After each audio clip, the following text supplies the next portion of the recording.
Hay que leer porque los libros son vida además, porque la gente que lee vive más y más intensamente que la que no lee, porque los libros están llenos de risas de más, de emociones de más, de miedo de más, de experiencias de más. Yo he aprendido mucho más leyendo que viviendo i per això crec que hay que leer.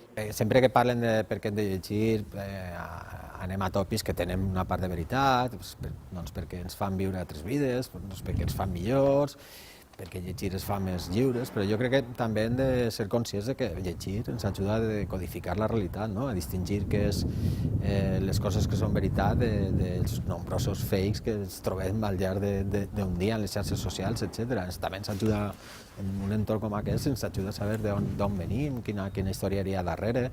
Jo crec que llegir ens fa millors, però no sols és perquè entrem en un món màgic o entrem en altres mons, sinó perquè ens ajuda a entendre el nostre món. I jo crec que això és bàsic, no? És com entendre Donald Trump sense haver llegit la gran novel·la americana d'este segle. No sé, jo crec que n'hi ha tantes raons per les quals llegir i que de vegades no s'expliquen de la manera més acurada. Hem de llegir perquè la lectura ens transporta als mons que ens envolten, que nosaltres igual els tenim ahir i no els hem vist mai, perquè ens transporta al nostre propi interior y al interior de las personas que nos envolten. Pues yo creo que hay que leer primero en cualquier soporte, da igual sea un libro, sea una historia que te cuentan por Twitter o donde sea, y creo que hay que leer porque la historia que te cuentan, aunque no lo parezca, es única para ti, porque eres tú quien le pone imagen a lo que estás leyendo. O sea, aunque el escritor describa muy bien el escenario en el que transcurre la historia o describa muy bien a los personajes, eres tú el que está en el fondo imaginando esa historia. Y me parece algo muy único y muy especial, que en el fondo las historias tienen tantos lectores, o sea, tienen tantas versiones como lectores acaban teniendo. Hay gente que necesita vivir para leer y gente que necesita leer para vivir. En uno y en otro caso, la opción es verdaderamente maravillosa, pero lo peor es cuando no se necesita leer para vivir ni se vive para leer. Yo siempre pienso que hay que leer para ser feliz y podríamos dejarlo aquí, pero creo que no es suficiente, de manera que vamos a ampliar un poco eso. Quien lee vive más vidas, tiene más experiencias, se emociona más. Y una cosa que me gusta siempre decirle a la gente joven, que igual, como tiene tantos adultos diciéndole cosas sobre por qué hay que leer, no ha caído en que en los libros está todo. Está todo aquello que los mayores estaríamos orgullosos de saber que saben y está todo aquello que nos horripilaríamos, sus mayores, de saber que saben. De manera que el día que lo descubran, se pondrán a leer como locos. Bueno, hay que leer, lo primero hay que leer, porque leer produce una alteración perceptiva que nos ayuda a percibir el mundo con mucha más intensidad y nos devuelve la capacidad de sorpresa del niño, esa fascinación ante cualquier cosa que tengamos delante. Pero claro, no basta con leer, hay que leer bien. Leer bien significa elegir buenas lecturas. No todo lo que está impreso es bueno.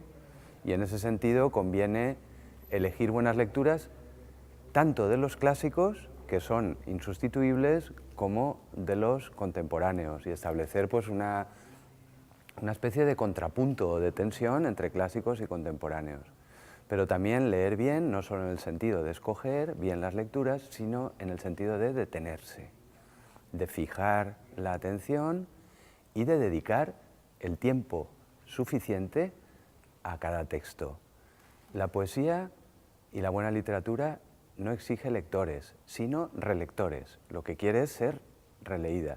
Solo volviendo una y otra vez sobre los textos, establecemos con ellos un diálogo que puede darnos toda la riqueza que contienen. Pues bueno, para mí la literatura es un modo de vida. Yo desde que empecé a escribir no entiendo la vida de otro modo que no sea así, es mi forma de ver, de escuchar, de actuar, de pensar. Para mí es que publicar es algo totalmente secundario y escribir es de verdad la forma en la que yo entiendo vivir, no entiendo de otra forma. És bo llegir, clar que és bo llegir per múltiples raons. N'hi ha moltes raons que justifiquin i que fan bo que llegim. Els llibres tenen un poder, pense jo, nivellador. Posen a l'abast de tothom per igual la possibilitat d'aprendre, la possibilitat de gaudir i la possibilitat de créixer, d'agafar ales, com moltes voltes es diu. Ales que ens porten a futurs diferents, però sempre i quan també el llibre, tinguem en compte que el llibre deixa constància del que som, del que hem sigut, de la riquesa que hem heretat dels nostres avantpassats, a fi de poder-la transmetre nosaltres a través dels llibres a les generacions que ens seguiran, que ens continuaran, que vindran després. Per què llegir? Perquè la literatura és l'únic element que et permet viatjar, ser altres persones, conèixer altres mons, ser un viatger en un món increïble i perquè permet, a banda de tot això, ser millor persona. Yo creo que hay que leer porque, además de que aprendemos muchas cosas leyendo, es indispensable para desarrollarnos como personas. Si la pregunta es ¿per qué llegir?, contestaria recordant un grandíssim escriptor italià, que deien Italo Calvino, que va escriure un llibret preciós, que es diu Per què llegir els clàssics? I finalment la resposta seva és estan de llegir els clàssics perquè llegir els clàssics és molt millor que no llegir els clàssics. Doncs per què llegir? Doncs perquè sí. No tinc cap resposta més clara que això, perquè sí. Per què has de visitar monuments històrics? Perquè sí. Per què has d'entrar als museus i quedar-te parat davant dels quadres dels grans autors, dels grans pintors o dels grans escultors? Perquè sí. Perquè sí, perquè això és el que fa la substància o el solatge de la integració de les persones i de cada una de les persones en tota una trajectòria civilitzatòria i cultural. Una persona en el món actual, sense lectura, sense llegir, quedaria completament fora d'òrbita, completament desemparat. Fa 200 anys era una altra cosa, no llegia pràcticament ningú, només una elit. Ara, justament perquè vivim en una societat, diríem, democràtica, en què entenem que els béns comuns han d'estar al servei de tota la comunitat, béns culturals, béns museístics, paisatgístics, també el bé, dit lectura, ha d'estar a disposició de tota la gent. I tota la gent l'ha de disfrutar, si pot ser, en unes condicions equivalents.